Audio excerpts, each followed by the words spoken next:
et bienvenue dans cette petite vidéo qui va vous expliquer un petit peu ce qu'il y a dans Bootstrap 3 et pourquoi pas voir ce qu'il y a dans Bootstrap 4, hein, tant qu'à faire. Si je fais cette vidéo, c'est simplement parce que on me pose beaucoup de questions par rapport aux vidéos précédentes, dont les versions changent forcément un petit peu. Alors là, je suis sur un environnement Windows 10 où il n'y a rien d'installé du tout. Du coup, je vais devoir un petit peu tout faire. Et en même temps, ça vous permet de voir comment ça se passe, même si c'est là, je sais pas combien de fois que je le fais dans les vidéos. Donc dans un premier temps, j'utilise WAMP Server. Pourquoi WAMP? Vous verrez par la suite, je vous ferai d'autres vidéos dessus. Qui apprendra à comment vraiment le personnaliser au maximum afin de ne plus trop être dépendant de ce genre de programme à la fin. Donc dans un premier temps, vous vous rendez sur le site de WAMP Server, tout simplement. Vous allez dans la partie télécharger et vous téléchargez selon votre version, soit 32 ou 64 bits. Quand vous êtes sur la page de téléchargement, ce qui est important, c'est pas de cliquer sur téléchargement direct, comme on peut le voir, mais c'est bien de regarder ce qui est en bas, car il y a des dépendances WAMP pour fonctionner a besoin des redistribuables C++ de Visual Studio. Donc je vous conseille de cliquer sur ce petit lien qui va vous envoyer sur le site de Microsoft afin d'aller chercher ces fameuses dépendances. Cochez bien les versions. Donc ARM, vous en aurez certainement pas besoin. Si vous êtes en 64 bits, alors prenez 64 et 86. Le 32, le 86. Et si vous n'êtes qu'en 32 bits, ne prenez que le 86. Et puis téléchargez ces deux éléments. Comme vous pouvez le voir en bas, j'ai déjà téléchargé ces éléments. Quand c'est téléchargé, il ne restera plus qu'à les installer. Alors premièrement, je vais installer le 86.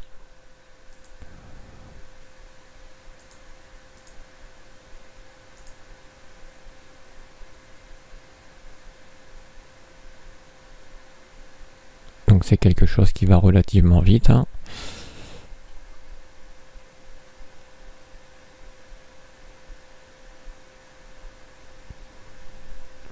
Voilà. Ensuite le 64.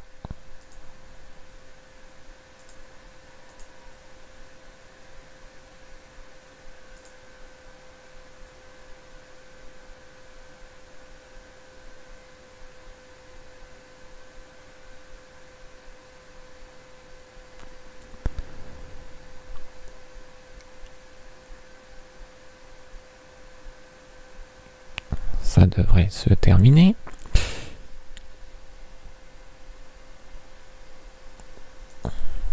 Donc maintenant pour WAMP.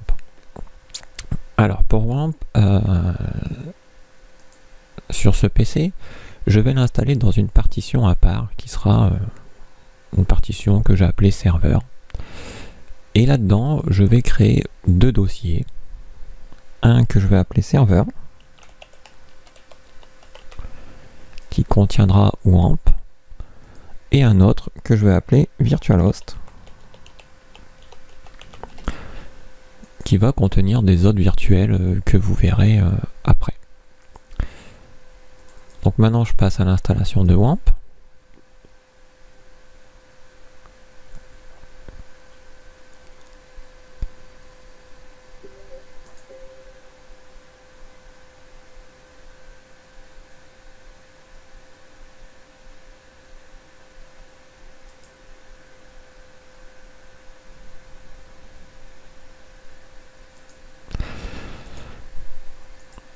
Donc là, pour le dossier d'installation, je dis pas dans CWAMP.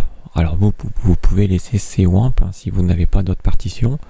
Mais moi, comme j'ai créé un dossier spécial, je vais lui dire d'aller dans ce dossier.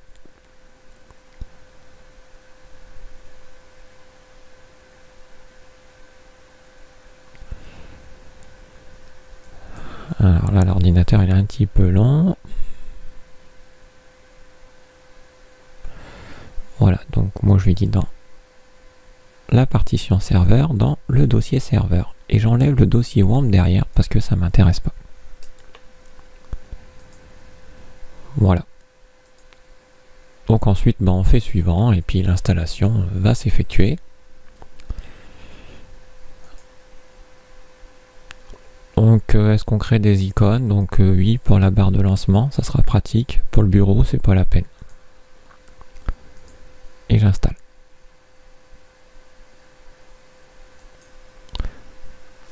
Donc là, je vous ai passé un petit peu toute l'extraction parce que ça prend un petit peu de temps en fait. Vu qu'il arrive à la fin, je remets la vidéo.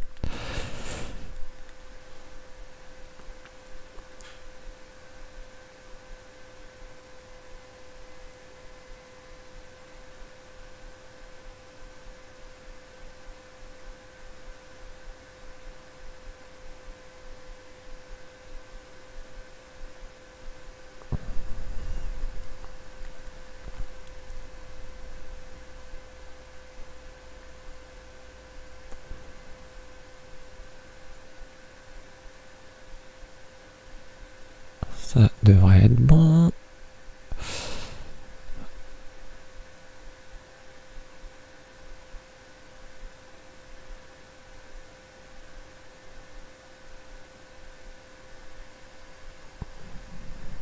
Donc si je remets un petit peu la vidéo, c'est parce qu'il va poser quelques petites questions.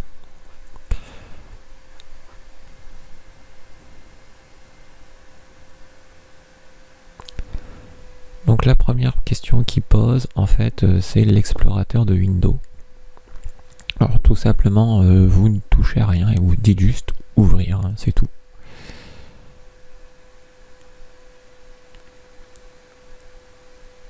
Et la deuxième question qu'il va poser, ça va être pour PHP en fait. Voilà. Alors ça, surtout vous autorisez, sinon vous aurez des soucis. Donc ici le serveur SMTP et l'adresse mail. Alors logiquement vous remplissez ces champs. Typiquement vous tapez sur Google SMTP et le nom de votre fournisseur d'accès à Internet. Par exemple moi chez moi c'est Free et du coup c'est smtp.free.fr.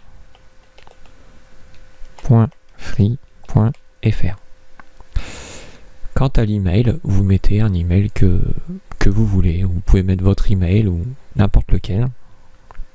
Donc là, je vais marquer webmaster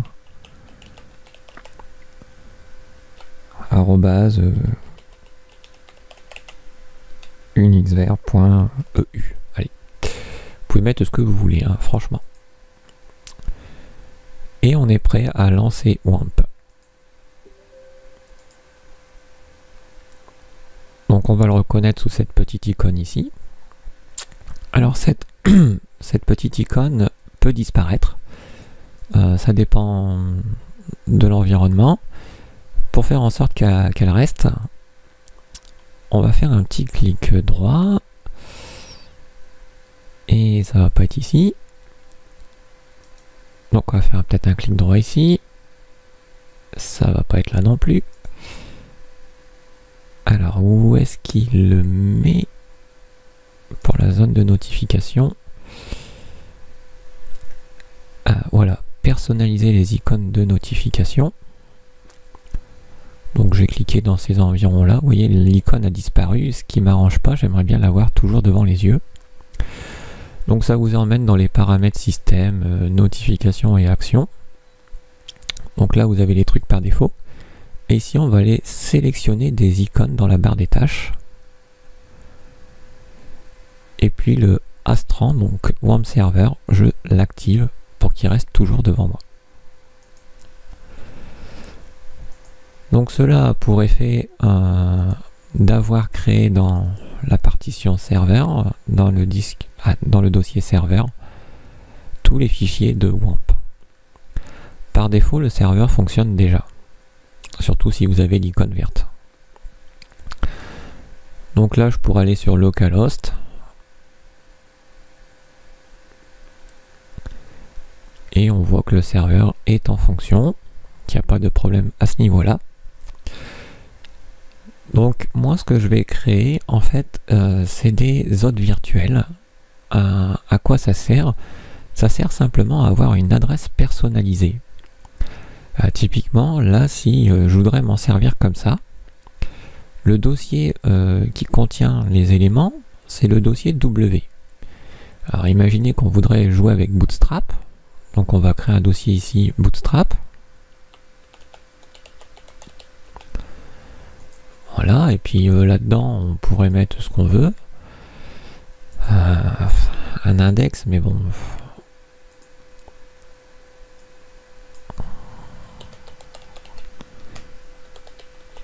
Là on va faire comme ça, index.html.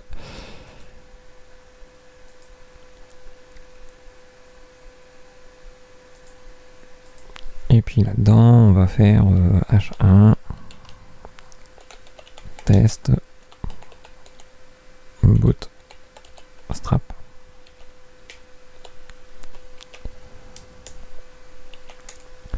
Voilà. Donc je vais en profiter pour vous. Alors que je dise pas de bêtises. Je crois que c'est là-dedans. Ouais, par défaut. Voilà. Ici la taille, on va l'agrandir un petit peu. Voilà. Comme ça, vous voyez ce que j'écris. Donc maintenant, si je reviens sur localhost, voilà, et que je voudrais mon bootstrap, ça serait ici. Je devrais cliquer sur bootstrap. Et là, ça commence à me faire ça. Donc, ce qui est pas très très bien. Donc pour avoir vraiment le dossier bootstrap et la page qui s'affiche, je dois mettre là-haut slash et le nom du dossier que j'ai créé, qui est bootstrap.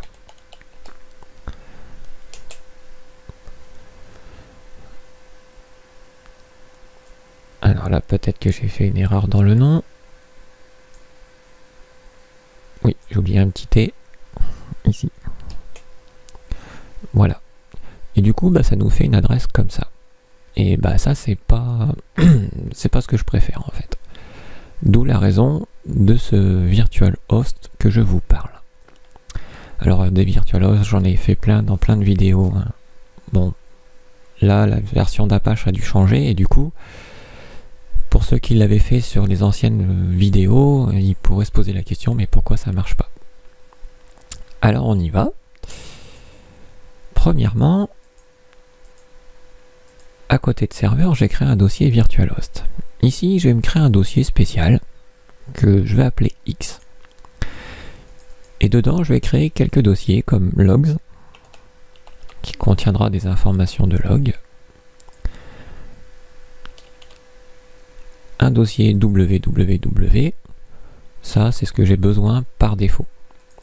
Et dedans, je vais me créer un autre fichier.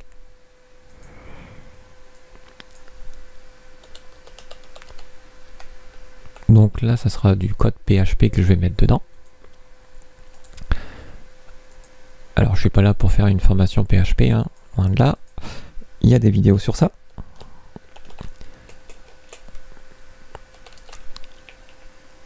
Et ici, on fera un petit echo $serveur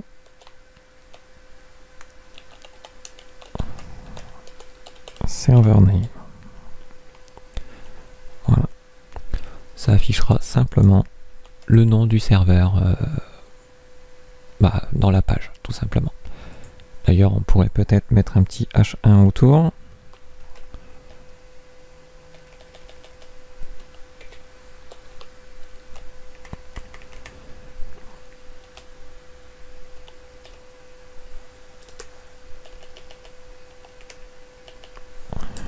Ça, j'ai oublié de le désactiver, ce genre de truc.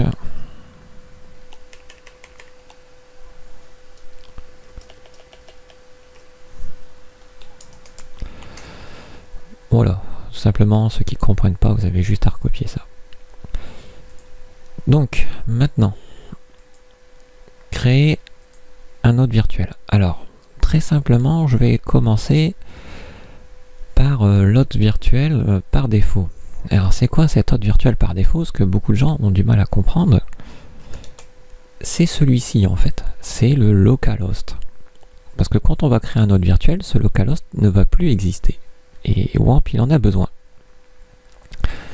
Donc, pour créer ce localhost, cet hôte virtuel, on va tout simplement, dans le dossier serveur, on a un dossier qui s'appelle vhost ici. Et ici, ça contient la configuration pour nos virtual hosts. C'est des fichiers de configuration.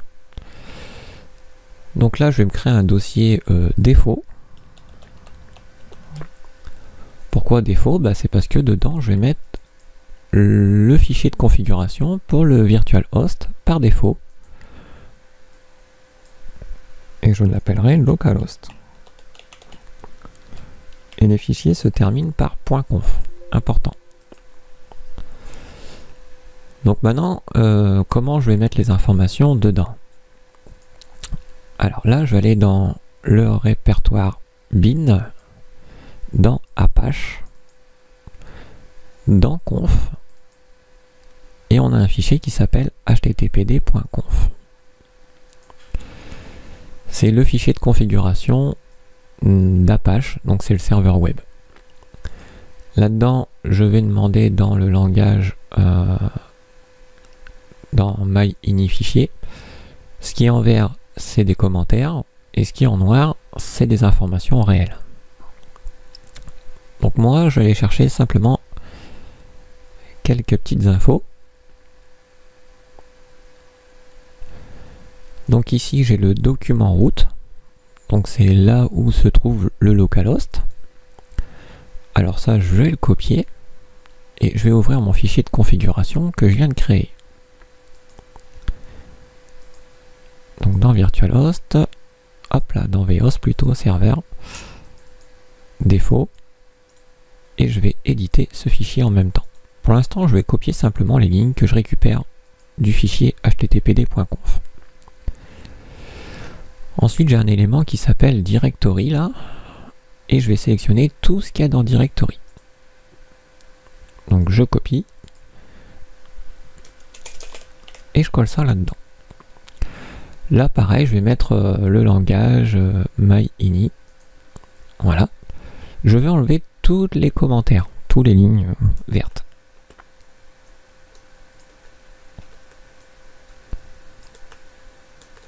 Voilà. Maintenant, je vais me baser sur un template, en fait, qui va me permettre de remplir ce fichier convenablement. Parce que là, il n'est pas rempli convenablement. Donc, ce template se trouve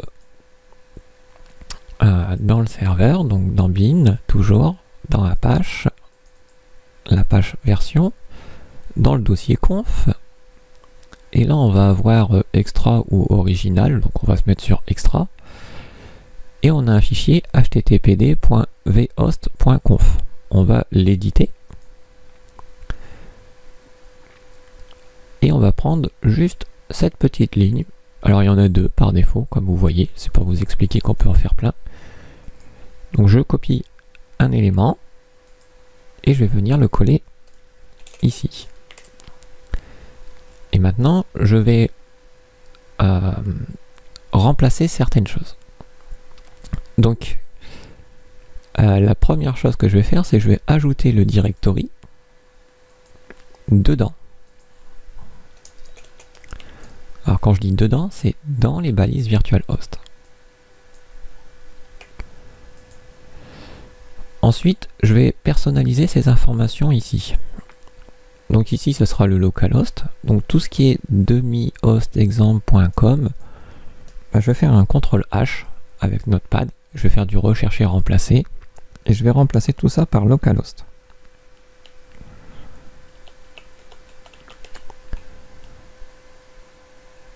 Et je remplace tout. Voilà. Donc ici, le document route. Et bien le document route, je l'ai copié tout à l'heure. C'est cette ligne-là. Que je colle là, et voilà. Donc le nom du serveur, ça sera localhost, et un alias, souvent c'est 127.0.0.1. Ensuite, pour les logs, bah là je les laisse à Apache, en fait. Donc ça veut dire que tout simplement dans Apache, dans ce dossier, vous avez conf là, d'accord, et vous avez un truc qui s'appelle log ici, et les logs vont se mettre tout simplement ici. Voilà. Parce que c'est le localhost et qu'on n'en a pas besoin. Les lignes que j'ai copiées au-dessus, je vais les supprimer maintenant. Ils ne me servent plus. Et j'enregistre ce fichier.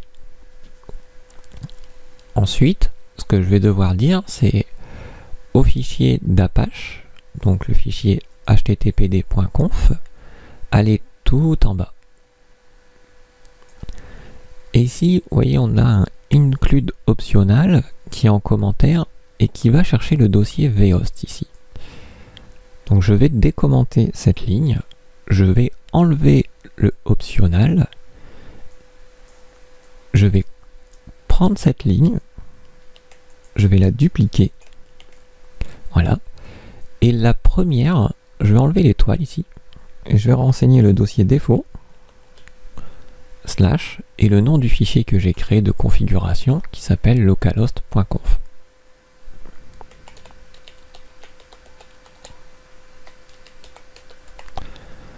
Voilà. Donc ça sera le premier fichier qu'il est censé lire. Maintenant que c'est fait, je vais tester si ça fonctionne. Alors pour ça, j'ai juste à faire Restart All Service. D'ailleurs, on peut changer ici en faisant un clic droit. En faisant un clic droit, langage French. Voilà. Et ici, je demande de redémarrer les services. Si l'icône revient en vert, c'est que c'est bon. Voilà. Ça veut dire que maintenant, mon serveur localhost là, si j'actualise, il a aucun problème. Si je veux accéder à mon truc Bootstrap, c'est toujours là. Pour le moment. Maintenant, on va changer l'adresse. Donc, pour changer l'adresse, vous allez voir que c'est assez simple au fond.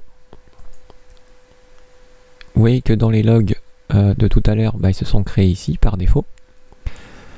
Donc nous, ce qu'on va faire, c'est qu'on va créer un autre hôte virtuel cette fois-ci. Donc pour ça, je commence à créer la structure des dossiers. Donc je vais prendre ce X que je vais copier et que je vais coller. Voilà. Comme ça, je garde toujours ce X quelque part. Donc là, je vais mettre Bootstrap. Donc ça va être le nom du dossier, tout simplement. Et ce qui sera visible sur le web, c'est W. D'accord? Comme pour le virtualhost par défaut, hein, qui était dans le dossier www du serveur. C'est-à-dire cet élément-là. Et pour les logs, alors les logs, je les mettrai dans ce dossier-là par contre. Je les laisserai pas dans Apache. Voilà. Donc maintenant, le fichier de configuration. Alors, je retourne dans serveur, dans vhost, je vais dans défaut, et je vais copier ce localhost.conf. Puis, ce none là, je vais le supprimer, puisqu'il sert à rien, et je vais coller le localhost.conf. Et je vais le renommer, ce localhost, je vais l'appeler Bootstrap. Voilà. Et je vais venir éditer ce fichier, et je vais simplement remplacer les éléments. Alors, Bootstrap, je vais appeler l'adresse bootstrap.test. Donc, tous les localhosts, là, je vais faire un CTRL H et je vais remplacer ça par bootstrap.test. Donc ça sera le nom que je rentrerai dans l'adresse du navigateur. Ici, j'ai pas besoin d'alias. Je vais l'enlever. Ensuite, il faut que je renseigne le chemin où se trouve le dossier pour Bootstrap. Donc, ce chemin, c'est simplement le dossier virtualhost le dossier Bootstrap, le dossier W. Donc je vais rester sur Bootstrap. Pourquoi? Parce qu'il va falloir que je renseigne le W, mais aussi le dossier log. Donc je vais copier cette adresse. Pour la copier, il suffit de se mettre là où il y a du blanc. Et puis on fait copier. Je remplace cet élément-là, serveur. Je remplace, juste avant, je vais ajouter log le serveur, Bootstrap. Je mets un petit slash à la fin. Je fais la même chose en dessous, petit slash à la fin. Et pareil ici, je laisse W. Donc maintenant, il faut que j'inverse les slash. Donc je les mets dans l'autre sens, tout simplement.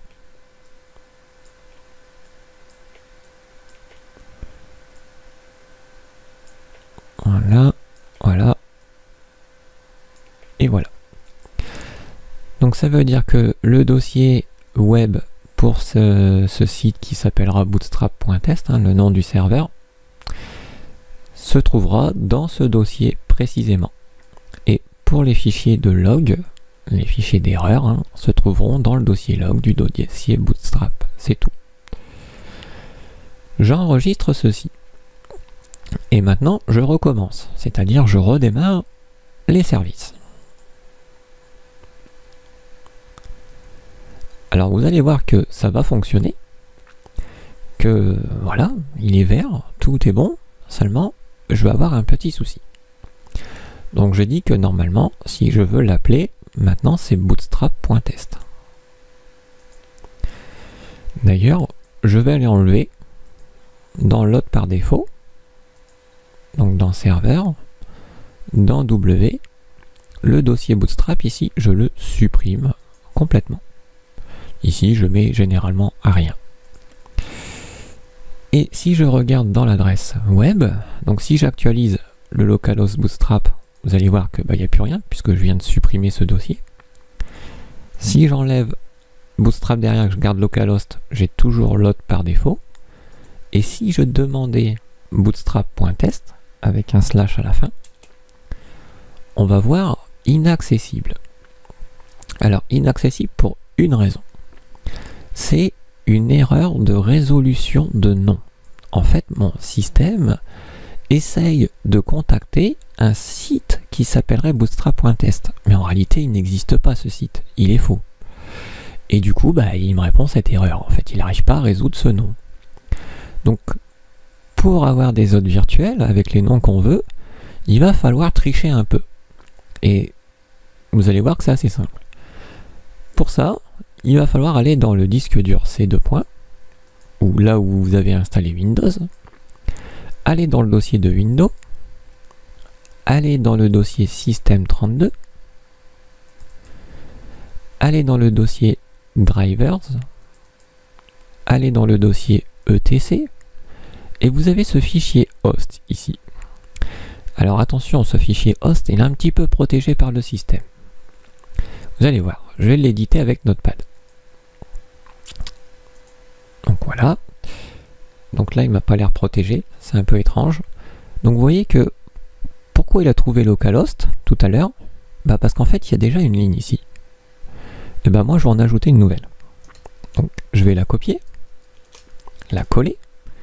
Voilà, et ici je vais dire le nom du site. Donc ce fameux bootstrap.test.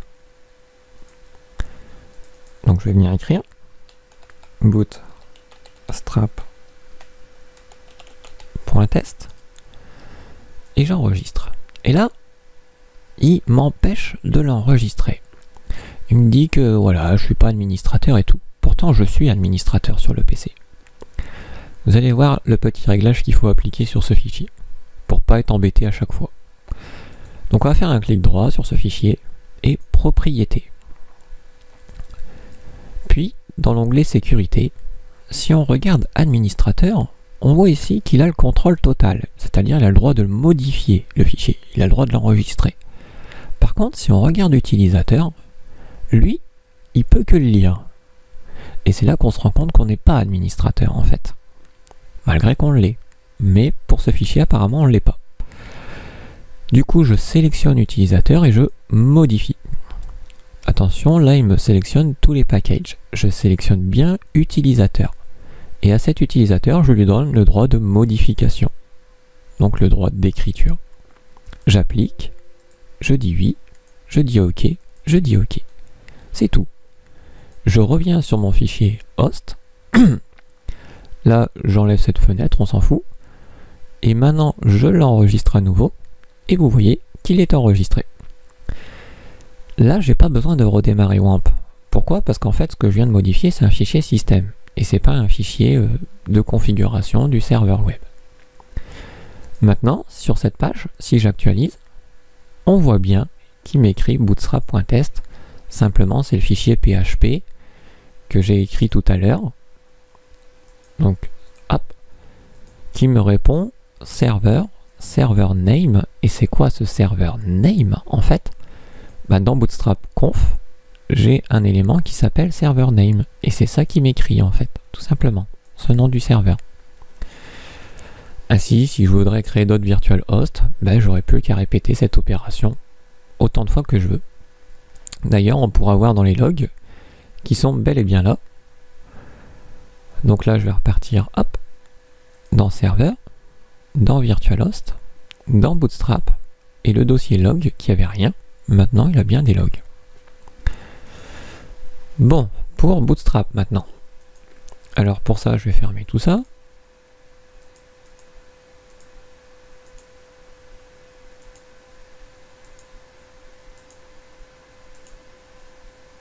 Voilà.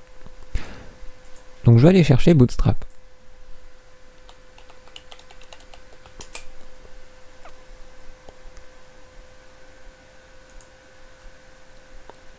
Donc on voit que Bootstrap là, actuellement il est en 3.3.6, mais qu'il y a une version 4 là pour bientôt.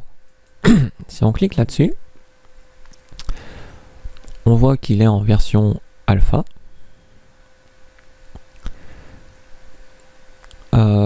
Côté nouveauté, alors il n'aura peut-être pas grand chose, hein. Là. Donc on voit qu'il y a la branche 4 de développement.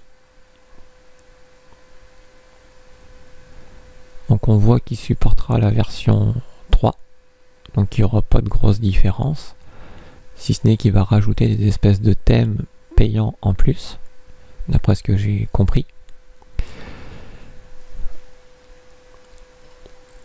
Bon. Alors on peut le récupérer apparemment, hein, si on va sur le GitHub en question. Donc là, c'est tout le dossier Bootstrap, tout simplement. Alors qu'est-ce qu'on va faire? Est-ce qu'on récupère le 4? Est-ce qu'on prend le 3? Bon, en fait, on va aller... on va le prendre. Donc ici, download last test release. Si je fais ça, voilà, il me télécharge la version 4. Alors pourquoi je prends la version 4? C'est parce que je prends de l'avance sur la vidéo, hein. C'est pour éviter qu'on me pose des questions par la suite. Néanmoins, il vous a dit que 4 et 3 c'est compatible, donc faut pas s'en faire. D'ailleurs, ceux qui lisent la documentation du 3, déjà il y a des éléments de 4 dans la 3. Donc on va extraire ce dossier.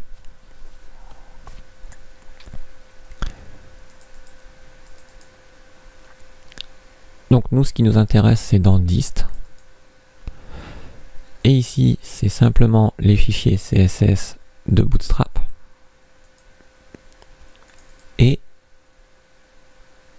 le JS. Alors là, c'est parce que c'est la version de développement, donc tout est décompressé en fait.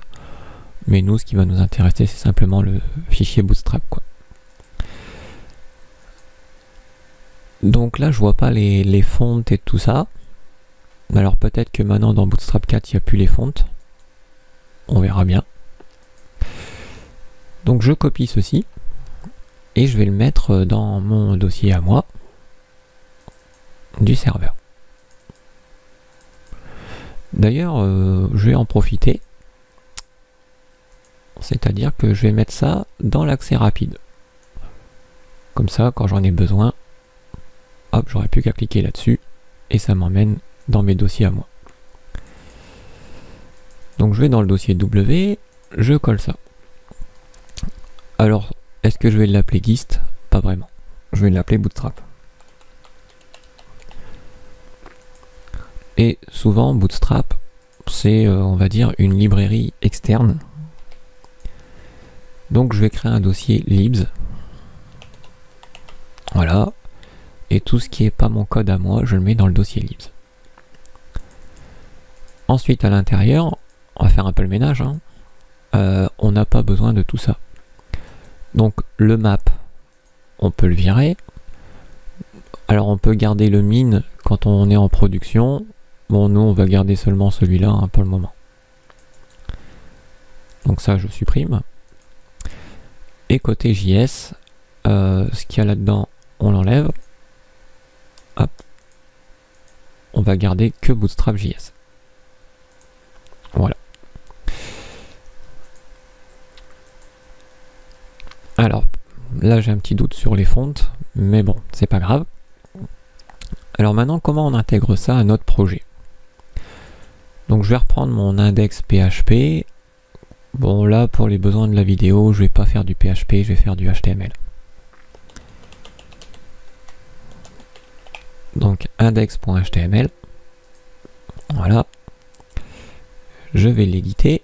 J'enlève tout le code PHP à l'intérieur. Et je conçois une architecture d'une page HTML.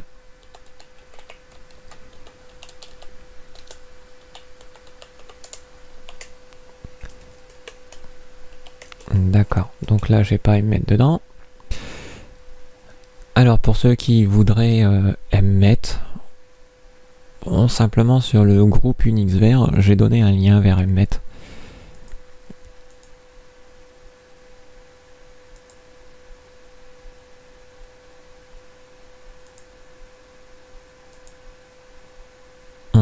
Sauf que ça n'a pas marché. Donc c'est pas grave, je vais aller sur la chaîne YouTube.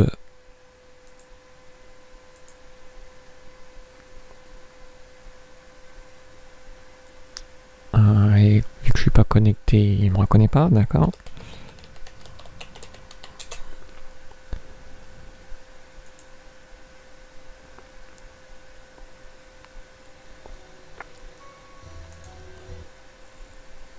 Alors pour ça, je vais aller dans...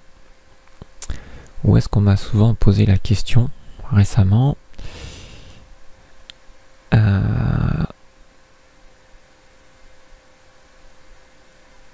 Est-ce que c'est dans HTML ou CSS qu'on me pose souvent la question?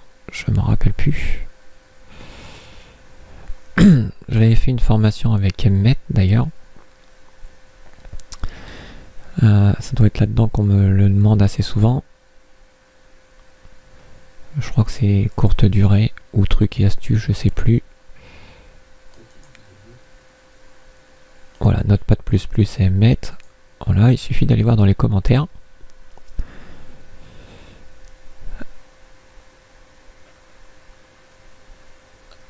Là, non.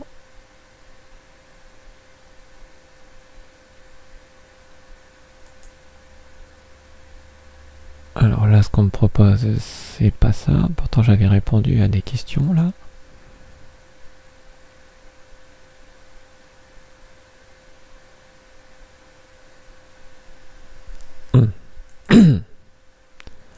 Les plus récents d'abord.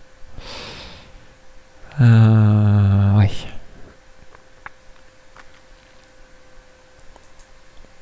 Donc pour que ce soit plus simple, je me suis connecté à Facebook tout simplement.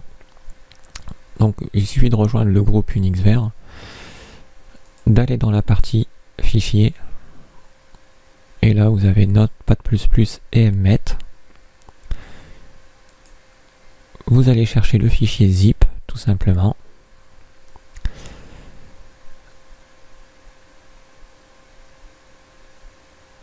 Alors pourquoi je vais chercher Mmet? Bah tout simplement c'est parce que c'est très pratique en fait.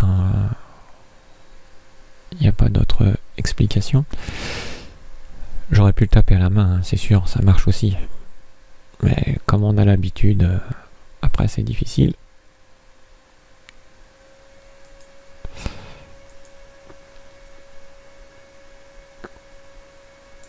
Voilà, donc on extrait ce dossier. Donc temporairement, je vais fermer Notepad.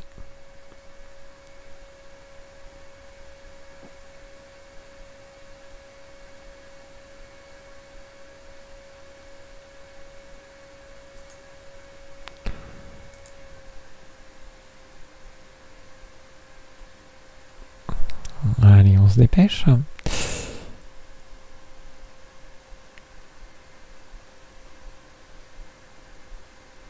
Voilà.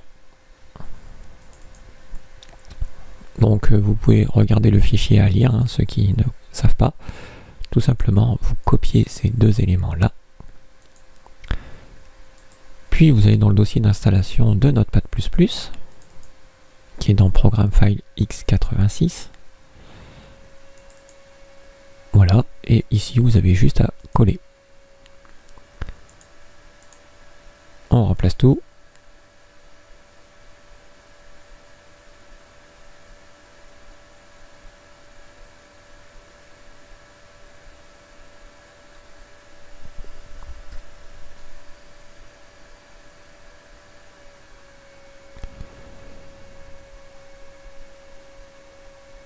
Et voilà, chose qui est faite. Donc on va fermer ça. Je vais rééditer mon index. Et je suis prêt.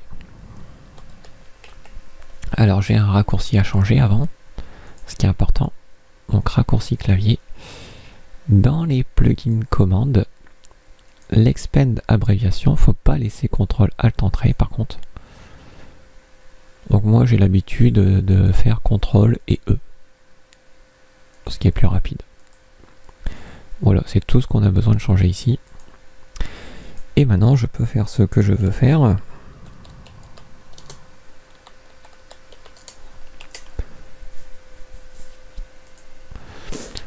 Ouais, ça me permet de créer un petit morceau de code, mais il y a des vidéos là-dessus, je vous laisserai regarder. Donc ce qui m'intéresse, c'est dans le head, d'aller venir intégrer les petits éléments. Donc déjà, mettre peut-être une balise title. Voilà, on va dire qu'on est sur du Bootstrap 4. Là-haut, on peut mettre langue fr par exemple. On pourrait mettre la méta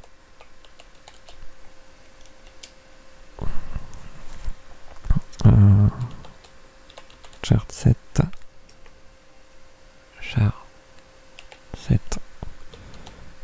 UTF8. Voilà, pour dire qu'on va être en encodage. Attention, là je suis pas en encodage UTF8, je suis en ANSI. Donc dans le menu encodage, on convertit et on fait pas encoder. Voilà, pour être bien en UTF8, important pour le web. Et maintenant je vais aller inclure les fichiers que j'ai besoin.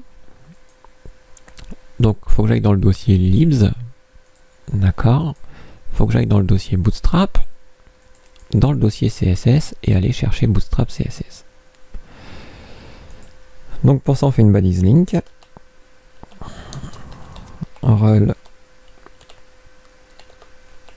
style sheet. Ensuite un href.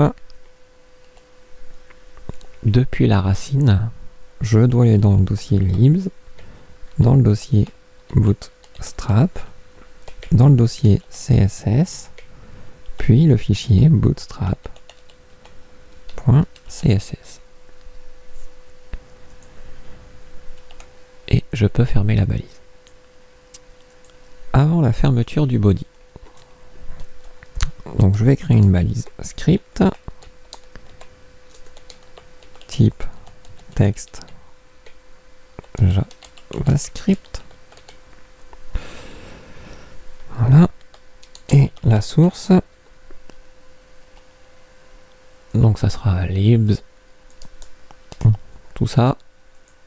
Il suffit juste de remplacer CSS par JS et CSS par JS. Et on fermera la balise de script.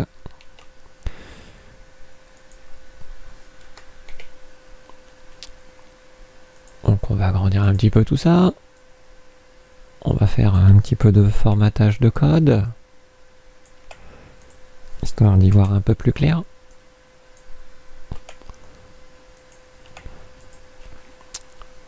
Donc par contre, ce qu'on a besoin pour que Bootstrap.js fonctionne, c'est jQuery. Donc on va aller chercher jQuery.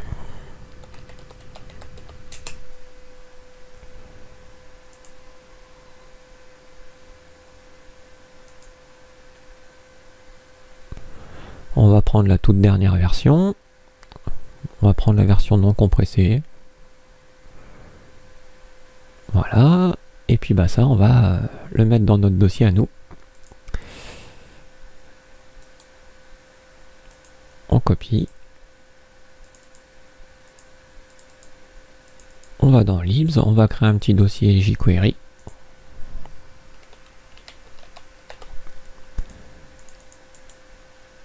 Et on le met dedans. Alors après, le numéro de version, je m'en fous un peu. Voilà, je le laisse comme ça.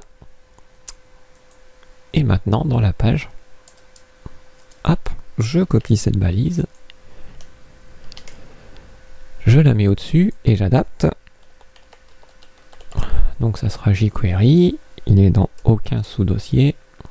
Et le fichier jQuery.js. Voilà. Là, on va vérifier si ça fonctionne plutôt bien. Donc pour ça, on va se remettre sur notre site. Donc Bootstrap test. Donc on a bien le titre là-haut, qui n'a pas l'air d'avoir de soucis. Si on inspecte les éléments, là je vois qu'il y a une erreur. Hop, ça on va le mettre comme ça. Alors, Bootstrap Tooltip Require Eraser. D'accord. Donc visiblement il a besoin d'un truc en plus. Donc on va chercher cet élément. Là je suis comme vous, je découvre. Hop. On extrait ça encore une fois. Je pense que dans la version finale ça sera intégré. Hein. Là rappelez-vous que c'est une version alpha, c'est une version de test. Donc distr. Ok. Et ok. Bon bah là je vais déjà faire du ménage. Lui il va pas m'intéresser. Dans le CSS, bah, le min je vais pas le prendre. Alors là on a plusieurs styles apparemment. Donc je vais déjà débarrasser les mines pour l'instant. Alors est-ce qu'on a vraiment besoin de tous les intégrer? Je pense pas. Je pense qu'il va falloir mettre lui, l'un de ces deux-là, selon le thème qu'on veut, soit en noir ou pas, et le basique en plus. D'ailleurs, la documentation doit certainement nous le dire. Donc, à l'usage, ok, ça fait des trucs assez bizarres.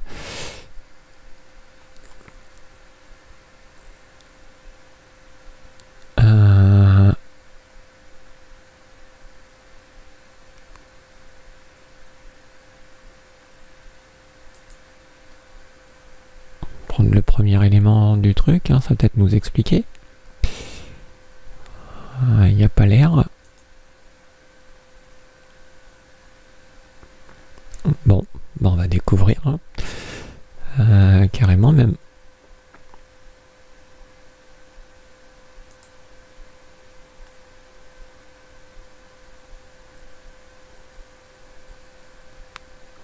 sais pas pourquoi ils utilisent ça. Mais bon, vu qu'ils en ont besoin, on va le mettre. Alors pour ça, on va regarder dans JS. Donc on a besoin que de ces deux éléments là.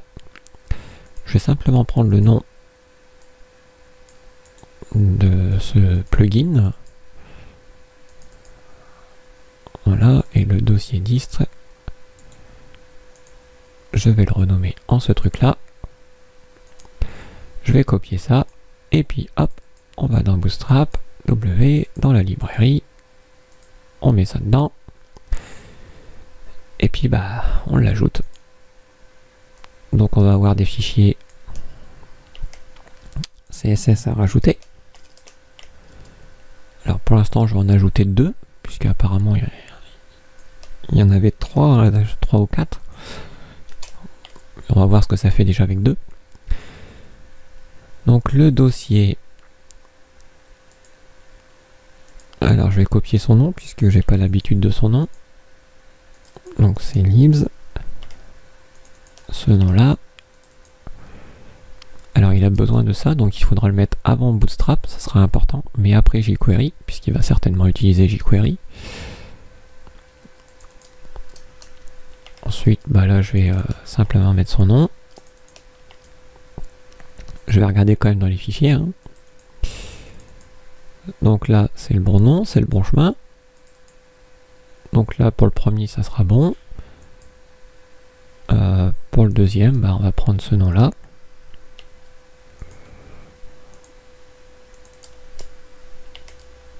Voilà. On va enregistrer ça. On réactualise notre page. Visiblement, c'est bon. Alors, je vais quitter la documentation, je vais y repartir.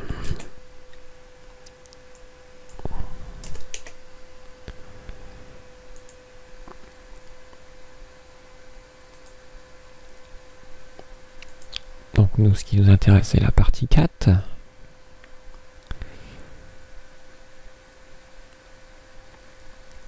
Alors là, on a la documentation alpha hein, pour la partie 4. Ah bah je suis bête, regardez. Là j'aurais pu le télécharger directement.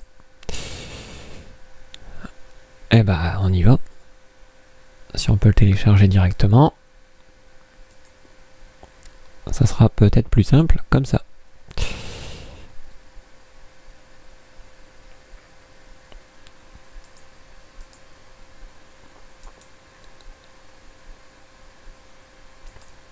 Justement, on va peut-être voir les différences entre ce qu'on faisait nous et ce qu'ils font eux finalement. Donc ce qui nous intéresse c'est toujours dist. Donc on a les mêmes. Et dans JS, on a les mêmes. Alors c'est pas très grave, on va quand même les remplacer. Alors je pense pas que là-dedans...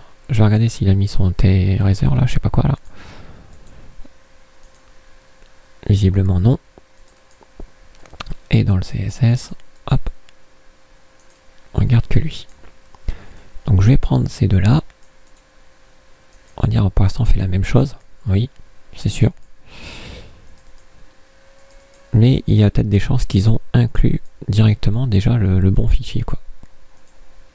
Ce qui nous éviterait d'ajouter un truc en plus. Donc temporairement, on va venir enlever ces deux éléments et cet élément là.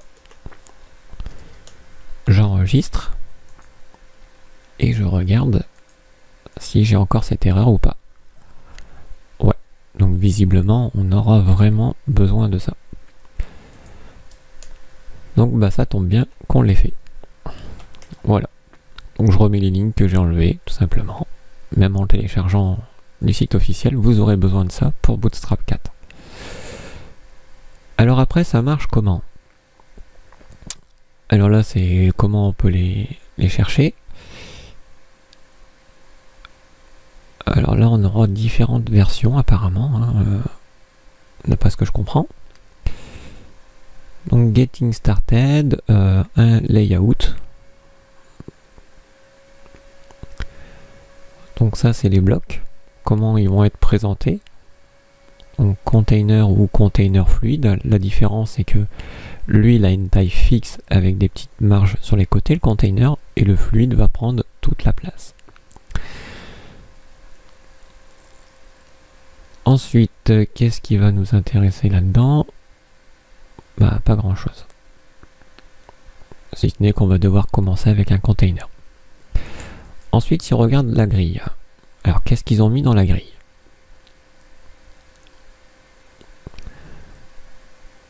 Donc là, on est en SM4, donc c'est la même syntaxe qu'auparavant. Alors, vous allez voir, on va prendre ça. Là, on a le container, donc rappelez-vous que le container, c'est pas comme le fluide. On va dans le body. Et on colle.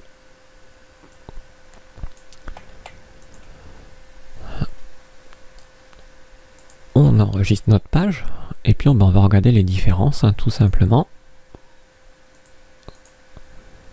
C'est comme ça qu'on apprend en fait. Hein.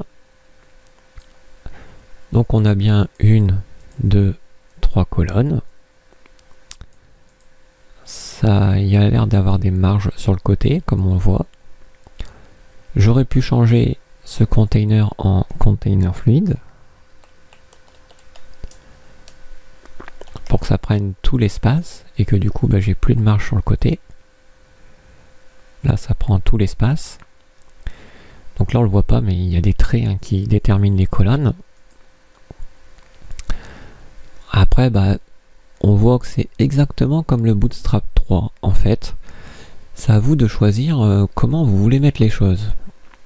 Donc si vous êtes en très petit, soit inférieur à 544 pixels, vous mettrez des cols XS à la place du col SM qu'on est en train de mettre actuellement.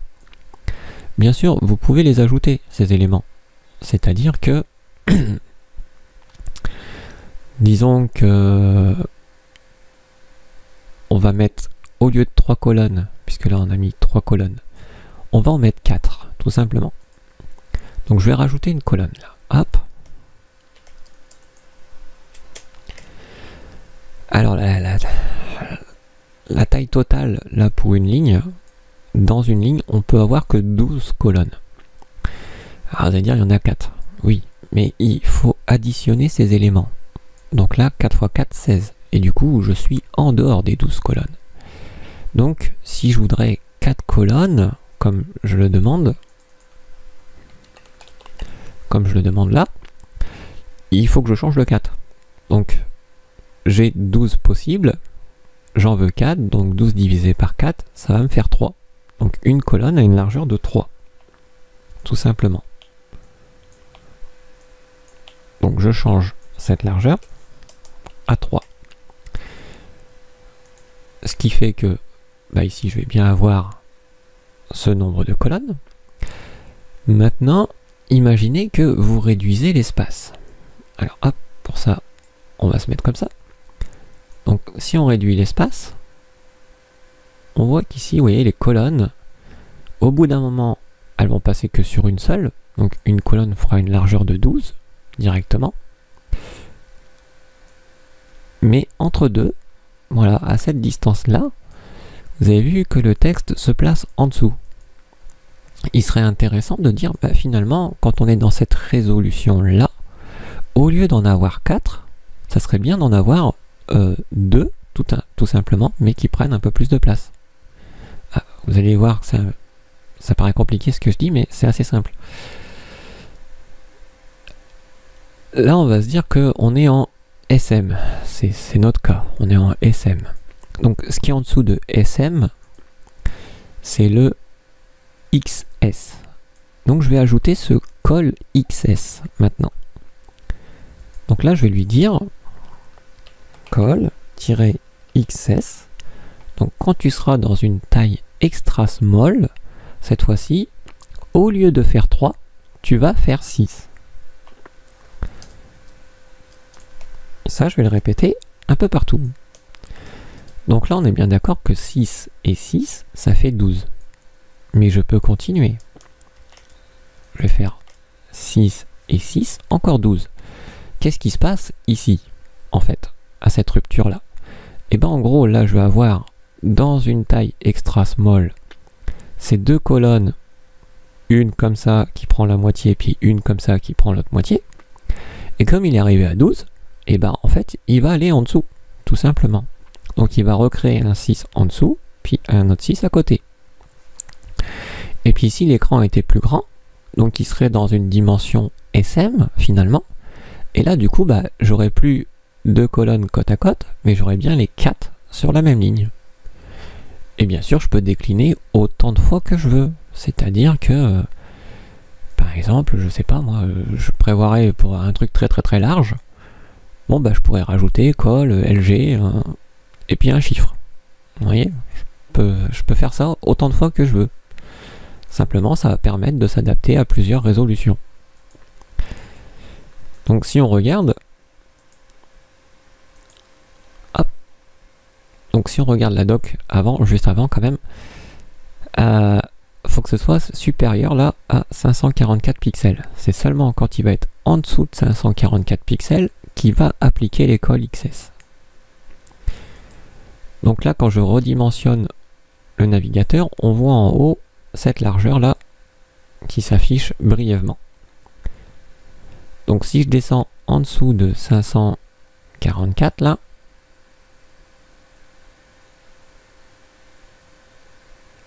j'ai pas actualisé.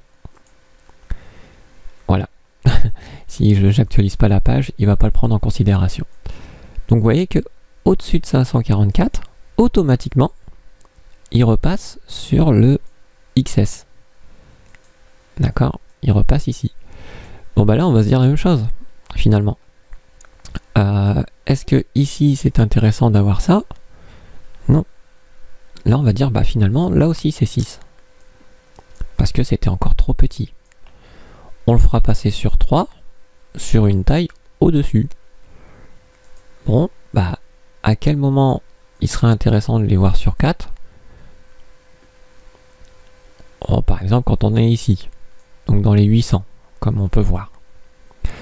Et ben là, on va regarder dans les grilles, où est-ce qu'on est proche des 800? Bon, bah finalement, ça serait ici. Donc un col LG, finalement. On peut mettre le col MD, mais on va mettre le col LG.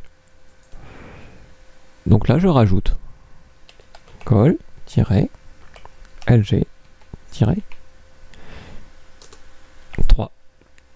C'est à cet instant qu'on va passer sur 3 colonnes, en fait, tout simplement.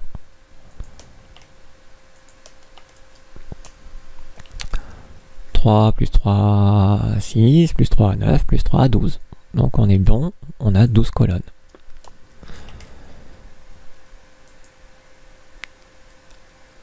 On revient ici, on actualise. Donc vous voyez que là, on est encore dans l'intermédiaire. On n'est pas passé au-dessus. Pourtant, on est déjà au-dessus. Vous voyez, on est à 833. Mais ça ne se déclenchera que, finalement, quand on va arriver à 940. Puisque c'est ce qui est indiqué. À 941. Donc si on va à 900, hop, là on était censé changer. C'est pas le cas. J'ai dû prendre beaucoup trop grand. Ah, 992 plutôt. Hop, je suis bête. Donc là, effectivement, je ne suis pas encore à 992. Là, je suis passé à 992. Donc dès que je vais être en dessous de 992, juste là, hop, on revient sur 2 colonnes.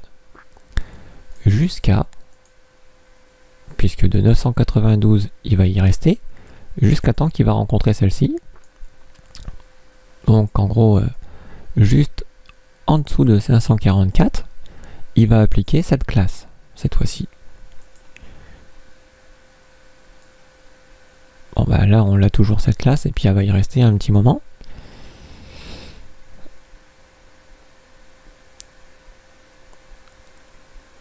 Donc là on descend beaucoup.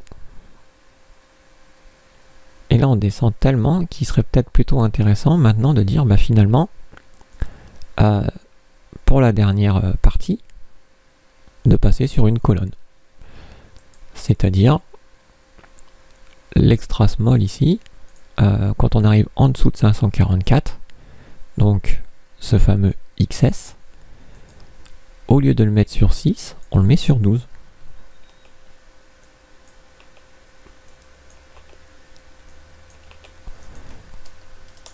On enregistre. On étend tout ça. On réactualise notre page. Donc là, on est dans une dimension très large. On est bien d'accord. Une fois qu'on va descendre un peu, on passe sur la deuxième classe. Donc on est en dessous de LG, donc on est dans SM. Donc là où ça prend une largeur de 6. C'est pour ça qu'on a de côte à côte. Et dès qu'on va être en dessous de 544, voilà, maintenant on est sur 12. Donc les uns en dessous des autres, tout simplement.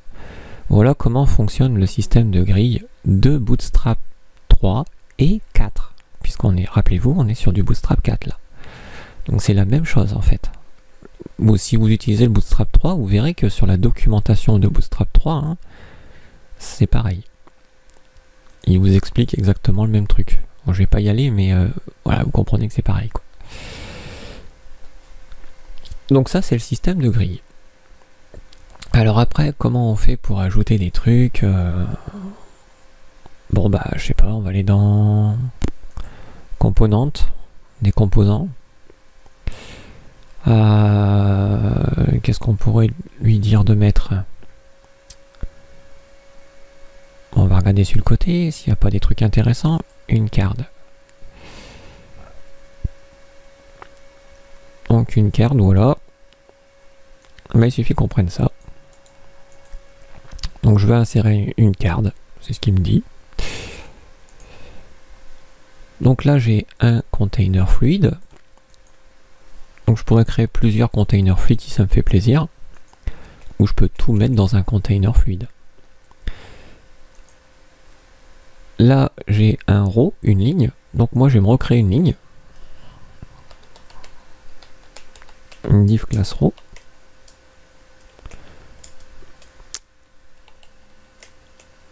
Voilà. Ici je pourrais mettre la carte, comme il me dit. Et imaginez je veux, je sais pas, 3 cartes. Bon, bah, si je veux 3 cartes, il va falloir que je sectionne mon élément. Donc pour le sectionner, bah, il faut que je crée des colonnes, comme j'ai fait en haut. Alors on va dire que un div call md et j'en veux 3, donc 4.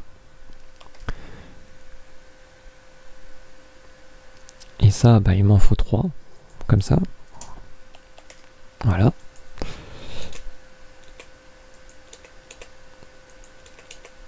Et dans chacune, je vais aller mettre la carte.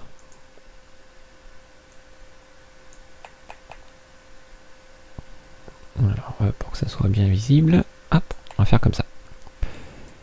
Bon, là, je pourrais très bien recopier, coller. Je vais simplement, voilà, en mettre 3 à la suite.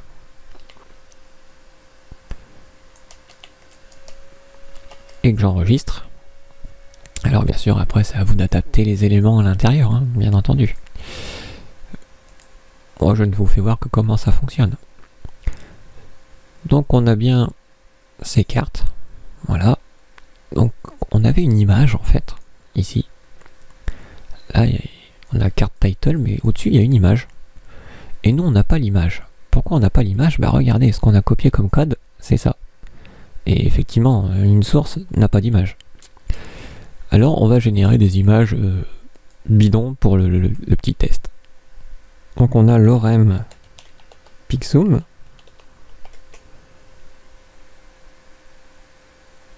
Ou lorem pixel, hein, c'est pareil. Et puis, je sais pas, qu'est-ce qu'on va pouvoir prendre, des images colorées. Ouais, de type nature, voilà. La taille. Alors on va essayer de respecter la taille comme lui. Donc 318, 180. De toute façon, pour avoir ce genre de choses, il suffira de changer les valeurs ici. Alors on a dit qu'on prendrait nature. Bon, on va prendre cet élément-là. On va pas copier l'adresse du lien, on va juste copier. Hop là. Bon bah on va se mettre comme ça sera plus simple. Donc on prend la première source, voilà. Donc si on veut sa dimension, comme pour l'exemple de Bootstrap, hein, bon bah il fait 318 sur 180. Donc là je remplacerai 400 par 318 sur 180. Là c'est sport, mais bon j'avais plusieurs catégories. Si je voudrais nature, hein, je pourrais très simplement remplacer sport par nature.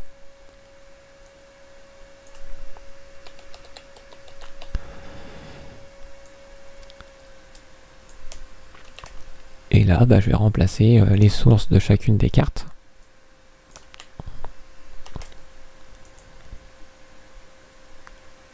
Nature, je pense que j'ai pas fait de bêtises. Il y a l'air que si. Non, apparemment non. Est-ce que j'ai bien enregistré? Bien actualisé, oui. Data source.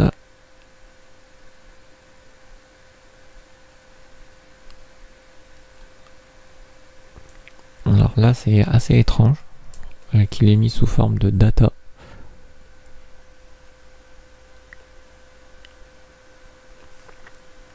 Alors pour tester, peut-être que j'ai fait une erreur dans un nom. Je vais mettre la première en sport.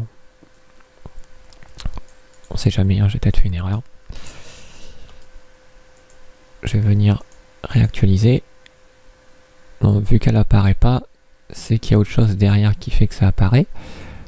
Donc moi ce que je vais faire, c'est simplement mettre la source de l'image sans mettre le data devant. Comme ça je suis sûr qu'elle va apparaître tout bêtement.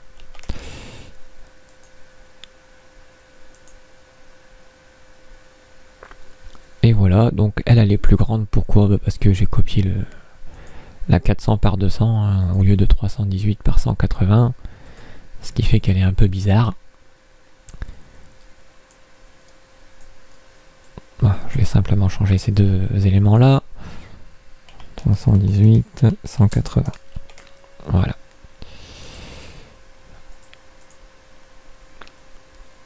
Et on a nos 3 cartes.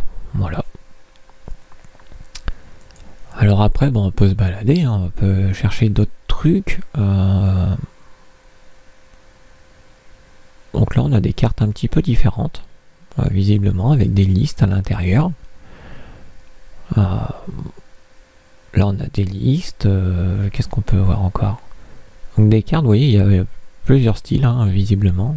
Ils y ont été. Donc là, on a d'autres éléments. Vous voyez que on a un row avec un 6, avec des blocs. On peut vraiment personnaliser le truc. Donc les, les classes d'alignement de texte, hein, texte left, texte center et texte right.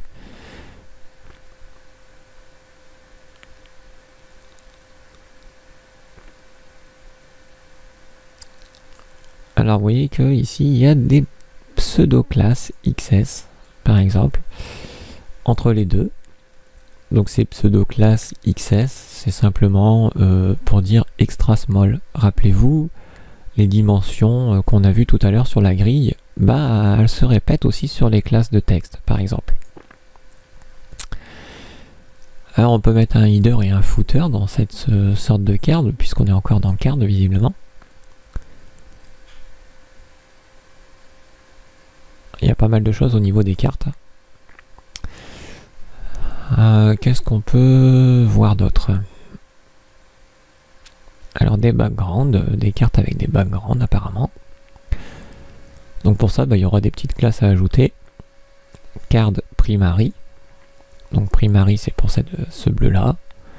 Et puis success pour le vert, info pour le bleu clair, warning pour le orange et danger pour le rouge. Donc vous voyez que danger, warning, success existaient déjà. Donc ça ne changera pas grand chose. Là on peut avoir des groupes de cartes.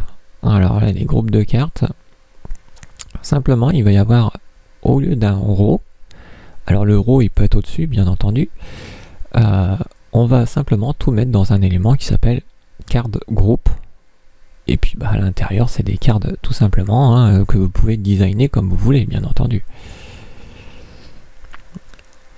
Les decks, c'est des cartes un petit peu espacées apparemment.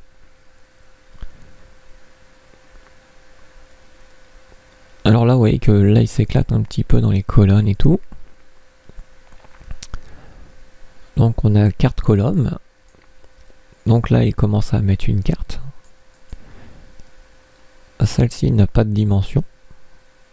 On ne sait pas si c'est une SM3 ou autre. Ensuite, il remet un bloc. Et pareil, il n'a pas de dimension. Et puis il remet une carte. Et ça va avoir pour effet de placer des cartes comme ça sur des colonnes en fait. Les unes à côté des autres. Donc ça c'était la partie des cartes. Alors après je sais pas, qu'est-ce qu'on pourrait regarder.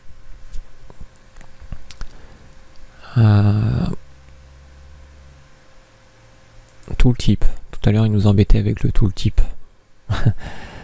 Alors voyons voir ce tooltip. Bon, vous voyez qu'on a un petit exemple ici. Hop, je vais prendre cet exemple tout simplement. Je vais recréer un row.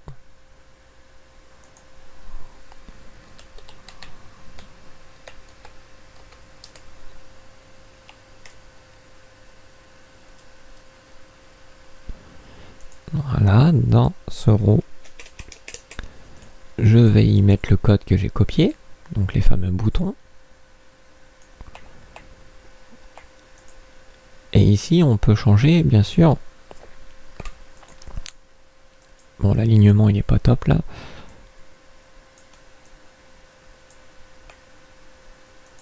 Hop. Donc, on peut jouer avec les classes secondary et tout ça. On pourrait mettre primary, par exemple, secondary, puis après, on pourrait jouer avec info et warning.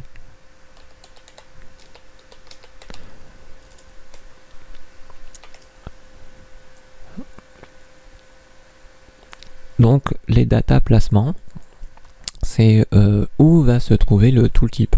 Donc là il se trouvera au-dessus, là il va se trouver à droite, là il va se trouver en dessous, et là il va se trouver à gauche de l'élément. Donc si on regarde, hein, tout bêtement, là il va se trouver au-dessus, là il se trouverait à droite, à gauche et à côté. Et là on se dit mais c'est bizarre, ça fonctionne pas. Sur la documentation on voit les tooltips et ici on les voit pas. Donc là ce que je vais faire c'est je vais décaler les boutons. Alors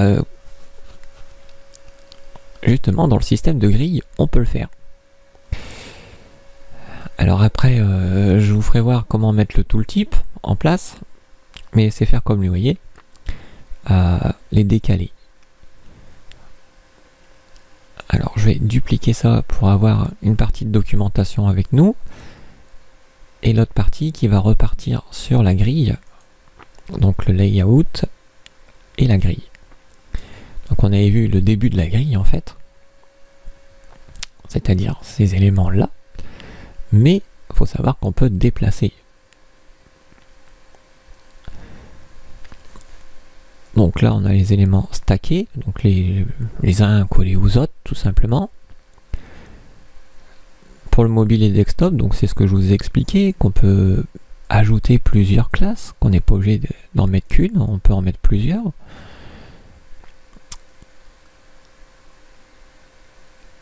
Les wrapping, les resets responsive. Donc pour que ça soit responsive, faites attention, il faut ajouter cet élément entre les deux parce que quand c'est 3, 3, 3, 3 là, tout va tenir bien sur la ligne sans problème. Par contre, dès que ça va être faire 6, 6, entre les deux là, il pourrait y avoir un petit souci. Puisque c'est dans une row, dans une ligne. Donc en ajoutant ça, ça évite les problèmes. Donc nous, ce qui nous intéresse, voilà, c'est le offsetting, c'est-à-dire le décalage, faire décaler les colonnes. Et ce que j'aimerais bien, c'est faire ce genre de choses. C'est-à-dire que mes boutons prennent une largeur de 6, donc 6 colonnes, mais soient décalés de 3. C'est-à-dire qu'ici, il y a 3 colonnes, et du coup, ça a été décalé de 3. Et bah, très simplement, je vais prendre le même code, hein, je vais rajouter simplement ces classes. Ouais, je vais pas copier comme ça. Donc ici, on va rajouter un div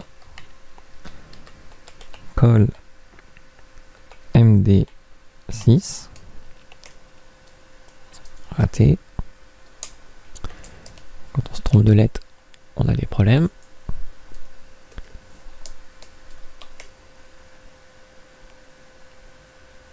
Alors des fois ils mettent c'est bien, des fois ça prend du temps. Call md6 et call md offset, je veux décaler de 3. Et puis bien sûr je viens mettre tous mes boutons dedans. Voilà. Donc ça pour effet d'aller venir centrer mes boutons un petit peu comme eux, vous voyez. Donc maintenant, faire apparaître les tooltips. Alors, les tooltips, vous avez vu qu'il y avait besoin du JavaScript un petit peu derrière. Et justement, c'est ce qu'il est en train de nous expliquer ici. Donc, pour l'appliquer, il faut qu'on cible un élément, qu'on demande tooltip et qu'on passe des options. Les options peuvent être animation, ça peut être un booléen, hein, un conteneur, une chaîne de caractères ou un false, un délai, on peut même mettre du HTML à l'intérieur si on veut. Le placement, donc qu'est-ce qu'on met en top, est-ce qu'on met en left, en right, tout ça quoi. On peut même intégrer un template, donc c'est pour ça que dans ces cas-là on a la partie HTML qu'il faudrait dire ici à true tout simplement. C'est-à-dire que le tooltip va contenir du code HTML, tout bêtement. Et puis bon, bah, je vous laisse lire la doc, hein, parce qu'il y en a beaucoup. Donc nous, on veut faire apparaître les tooltips. Alors, pour ça, on va prendre ce show là, tout simplement. On va le copier. Donc là, il nous faudrait du JavaScript. Donc certes, on a jQuery là. On va se mettre un peu plus bas. On va créer une balise de script.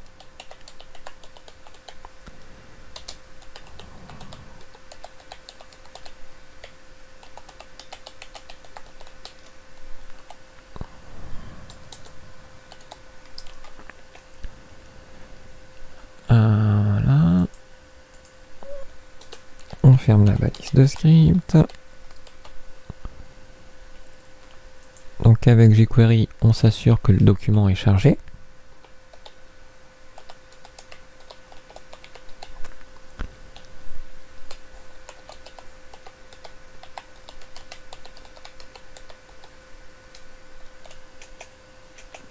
Voilà.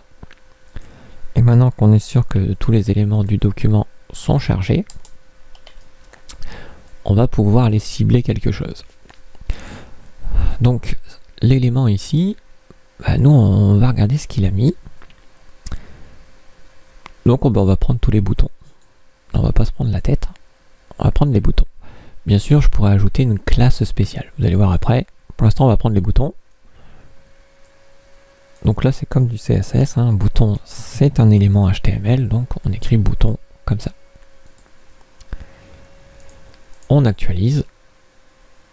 Et là, vous voyez que chaque fois qu'il y a un bouton, ça a tendance à apparaître un peu partout. Donc là, on l'a bien en bas, bottom. Là, on l'a bien en left, voilà. Là, on l'a bien en right, et là, on l'a bien en top. Donc là, j'ai des boutons, vous voyez. Et malgré que j'ai des boutons, ça apparaît pas. Donc, c'est parce que ces boutons-là n'ont pas les propriétés tooltip et tout ce qui va avec. Donc, comme je disais, afin que ça n'apparaisse pas dès le début, on met pas show, on l'enlève. Et comme ça, quand on actualise la page, finalement, ça va pas apparaître dès le début. Voilà, c'est seulement quand on passera sur les éléments que ça apparaîtra. Sinon, on peut, je sais pas moi,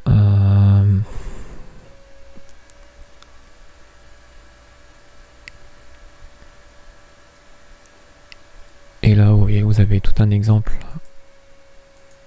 pour un carrousel. Vous avez le code en dessous. Après, à vous d'adapter les images et tout ça. Mais sinon, c'est le même principe que pour les autres trucs que vous avez vus depuis le début. Hein. Alors, pour ceux qui sont pas sur le Bootstrap 4. Bon. En Bootstrap. Hop. On fait une recherche. Donc, on reva sur Bootstrap. Donc là, c'est le Bootstrap 3. Alors, qu'est-ce qu'il y a de différent, en fait? Donc, si on regarde dans le Getting Started, c'est simplement, vous avez juste le Bootstrap là à charger, le Bootstrap thème, d'accord, et le Bootstrap JS. Bien sûr, avant le Bootstrap JS, il faut jQuery. Donc, en gros, c'est pareil. Vous avez vu que c'est la même chose. Bon, ici, il n'y a pas besoin du truc Tether, là, je sais pas quoi, là, qu'on a dû inclure, nous, en plus. Cette chose. Mais je pense que à l'avenir, ça, vous n'aurez pas à l'inclure. Je pense que ça sera un truc qui va s'appeler certainement Bootstrap Theme, comme pour le 3, quoi. Puisque là, on est en version test pour le 4. Après, le reste, c'est la même chose. Donc, dans la partie CSS, on a la grille. Donc la grille fonctionne de la même manière. Hein. Vous avez les XS pour cette taille, les SM pour cette taille, les MD pour cette taille, les LG pour cette taille. Toujours 12 colonnes, hein, d'accord, on peut les répartir. Donc on rajoute simplement col, MD, tout ça, quoi.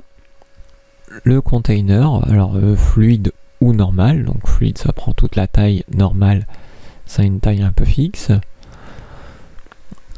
Bien sûr on peut additionner les classes, donc en mettre plusieurs selon le mobile, desktop et tout ça, donc ça ne change vraiment pas. Même chose pour les décalages, donc vous pouvez décaler des colonnes hein, sans problème. Après le reste c'est exactement la même chose, franchement. Vous voulez mettre des boutons, voilà, vous avez des boutons, vous avez le code pour les boutons. Je vois pas ce qu'il y a de dire de plus, si ce n'est que bon, par exemple, primary, c'est pareil, c'est la même couleur, success, info, warning, danger. C'est vraiment les mêmes éléments. Je vois pas de différence, en tout cas pour l'instant, entre 3 et 4. Côté composants, alors c'est vrai qu'on a un peu moins de composants dans le 3. Par exemple au niveau des cards, ça on en a moins. D'ailleurs même ici je crois qu'on n'a même pas les cards.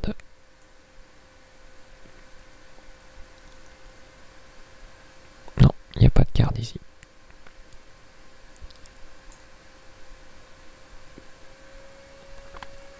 faut savoir que aussi la documentation du 3 à l'heure actuelle, hein, elle se modifie légèrement.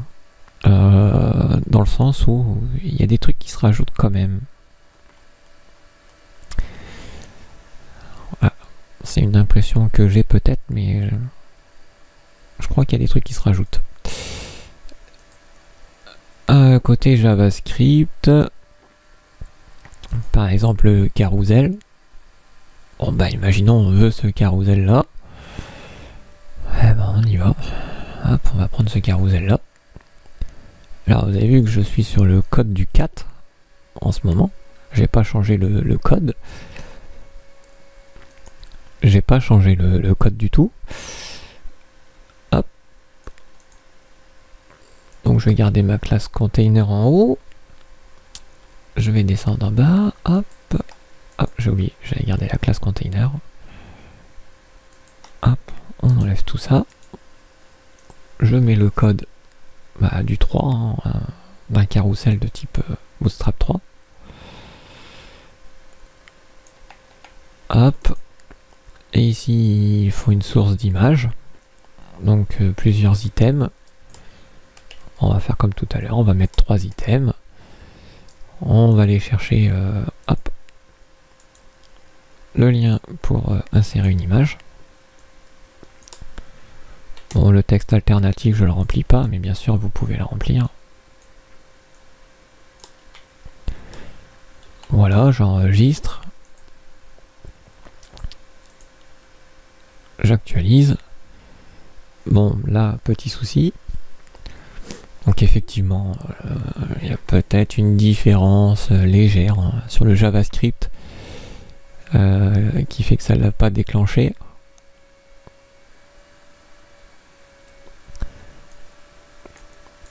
Donc peut-être que voilà, il faudrait que j'applique ce genre de fonction. Hop, on va inspecter pour avoir la petite console. Rajouter la ligne.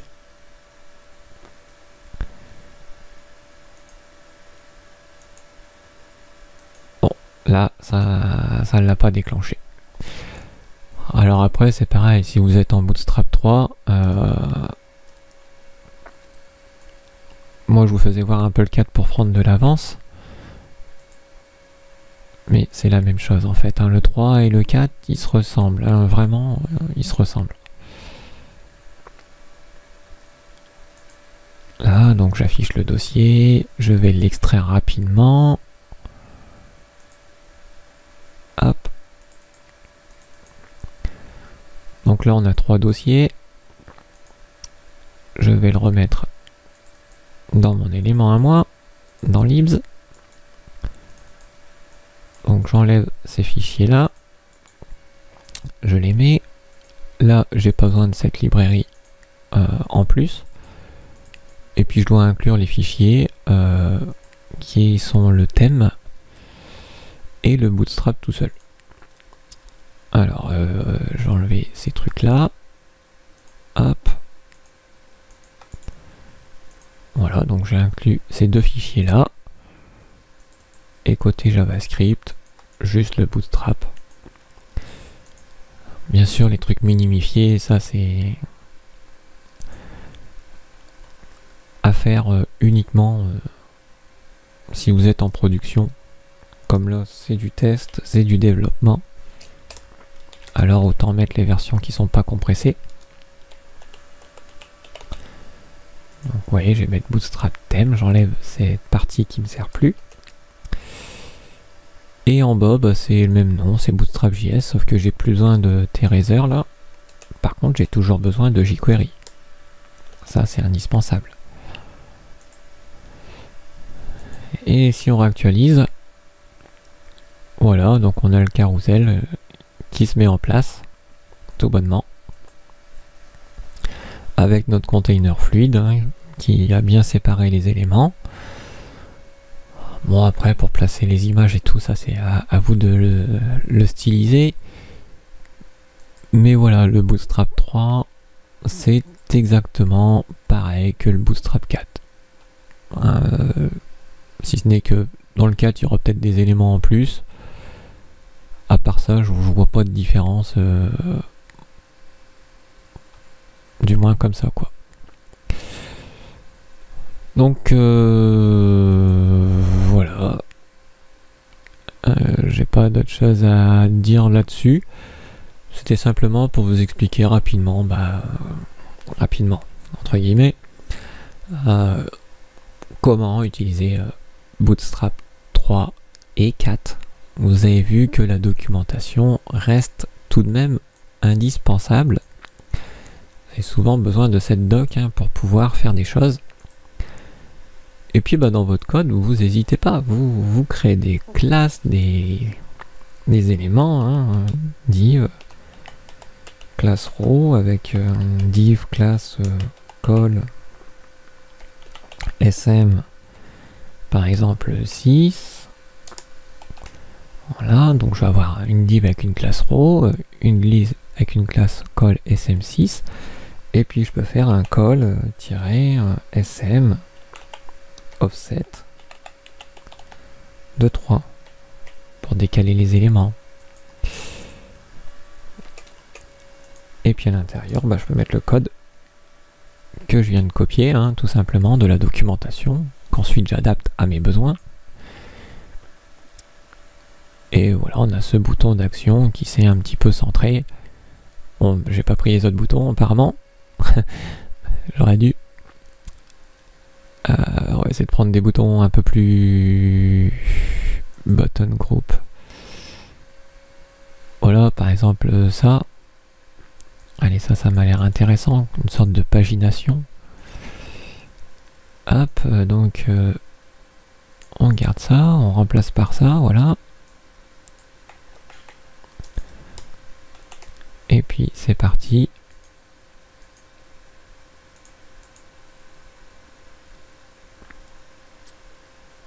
Alors là je vois pas les boutons, c'est peut-être parce que j'ai pas mis de texte dedans. On va dire 1, 2, 3, voilà. Alors bien sûr ici vous pouvez changer les classes à l'intérieur pour que ça soit un peu plus clair. Et là j'ai mis les 1, 2, 3, mais j'ai pas mis les boutons vraiment. Il me faudrait ce genre de choses. Parce que là c'est le button group, mais en fait dans le button group ici, hop, j'aurais dû passer une ligne et puis mettre des boutons à l'intérieur. Ainsi là j'aurais un groupe de boutons pour de l'alignement. Et puis je pourrais m'amuser avec un autre groupe de boutons. Voilà, où là je pourrais mettre une sorte de 1, 2, 3. Et puis hop, on va recommencer avec un autre.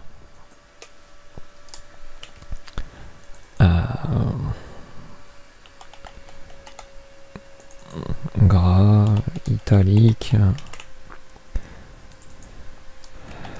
souligné, par exemple.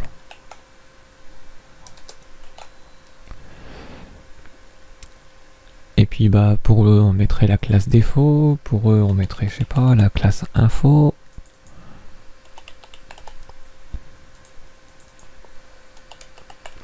Et pour le dernier, je sais pas, on pourrait mettre la classe, allez, soyons fous, warning. Et puis on pourrait distinguer, warning, dot danger, le dernier success. Voilà, donc là on met un petit peu toutes les classes, quoi.